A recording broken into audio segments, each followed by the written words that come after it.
Hello everyone, आज का जो हमारा सेशन है इसमें हम लोग समझेंगे 7 ऐसे तरीकों के बारे में जिससे हम अपनी वोकैबुलरी को स्ट्रॉन्ग कर सकते हैं ताकि हम कम्युनिकेट कर पाएँ सही तरीके से। इससे पहले कि हम उन सब तरीकों पे जाएं कि ऐसे कौन कौन से तरीके हैं जिससे हम अपनी वोकैबुलरी को स्ट्रॉन्ग कर सकते हैं, हम ये समझेंगे कि हमारे लिए वोकैबुलरी स्ट्रॉन्ग करने की ज़रूरत क्यों है। तो पहला जो कारण है अपनी वोकैबुलरी को स्ट्रॉन्ग करने का वो ये है कि आप कम्युनिकेट कर पाएँ।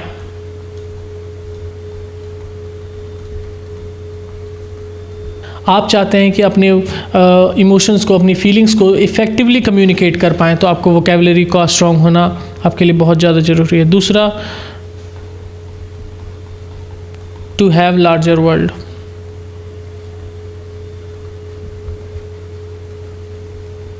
ये मैंने क्या लिखा, टू हैव लार्जर वर्ल्ड क्या कहा, चलिए समझते हैं। तो लार्जर वर्ल्ड का होना इसका मतलब कि बड़ा पर्सपेक्टिव होना। आप चीज़ों को देखते हैं, आप चीज़ों को समझते हैं, तो जितने ज़्यादा आपके पास वर्ड्स होंगे आप उतने ज़्यादा चीज़ों को समझ पाएंगे। हमारा जो मेंटल वर्ल्ड है it is limited by how many words we know. So to broaden your mental world you need to learn lot of vocabularies. चलिए सबसे पहला तरीका देखते हैं। तो पहला तरीका है डिक्शनरी या थिसोरस का यूज़ करना। अब इससे पहले आप कहें कि सर ये वीडियो बहुत ही बोरिंग होने वाली है just because I mention dictionary here, तो मैं आपको बताता चलूँ कि डिक्शनरी आज भी काफ़ी इफ़ेक्टिव तरीका है वर्ड्स को सीखने का।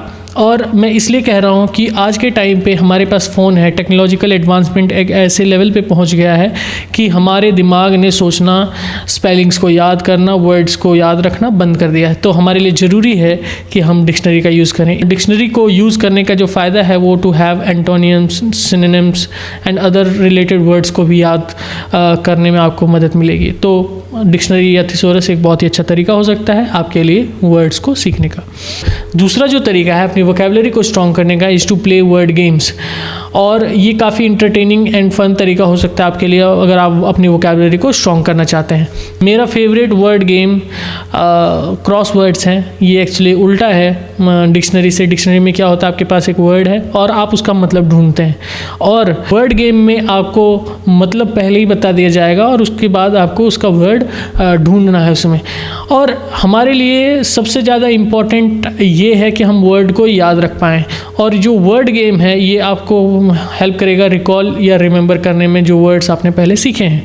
तो बहुत ज़्यादा ज़रूरी है कि आप डिक्शनरी का यूज़ करें और वर्ड गेम खेलें। वर्ड गेम्स में भी मुझे क्रॉस वर्ड्स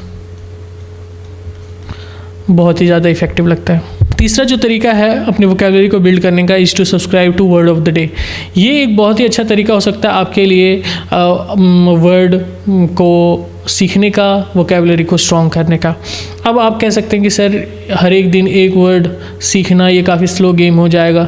मैं भी ऐसा ही सोचता था पहले, और 10-10, 12-12, 15-15 वर्ड्स मैं नोटबुक में लिख के उसको याद करने की कोशिश करता था। उस वक्त याद हो जाता था लेकिन वो याद रहता नहीं था।